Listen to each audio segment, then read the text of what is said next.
Happy Star Wars Day, and may the 4th be with you all. Instead of a scripted type pull list type video today, I'm just going to talk about Star Wars, my own experiences, little pieces of my own Star Wars collection that show just how nerdy I really am. Like this Japanese copy of Super Star Wars. It's in Japanese. I can't play it, but I own it because it's Star Wars. Or that I have the first R2-D2 action figure ever made ever. I'm really into astromech droids. If you don't believe me, check my Instagram. Or that I have a Darth Vader head carved out of an elk's bone. Look at that. Look at the detail.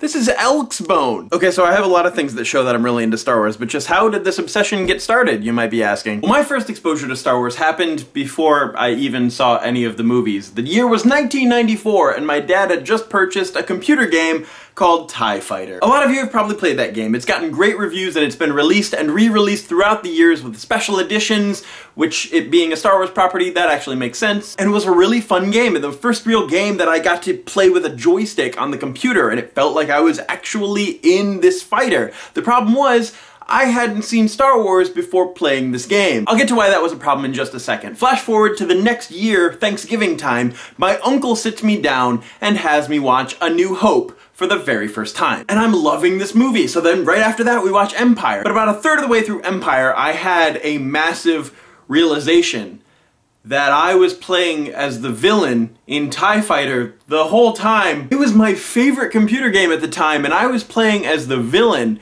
and I had no idea. And the thing is, I didn't even realize during A New Hope that, that I had played TIE Fighter as a villain. I knew that watching the movie, the TIE Fighters were the bad guys, the X-Wings were the good guys. Alright, cool. Well, Y-Wings and A-Wings, and they were all the good guys too. But like the X-Wings were the bad guys, that was the Empire. And I never made the connection, the video game connection, until partway through Empire. And I know that there are a lot of video game people that actually like playing as the villain, and I do that sometimes too.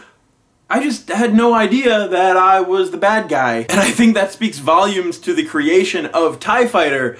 They don't make you feel like a villain. The Empire, they're doing the right thing. They're doing what they think is right. And I feel like that was a brilliant angle for the video game. In the comments down below, let me know your first experience with Star Wars. BB-8 and I will be replying to some of our favorites. As always, my name is Travis. Thank you for listening to what I have to say, and you will see me later.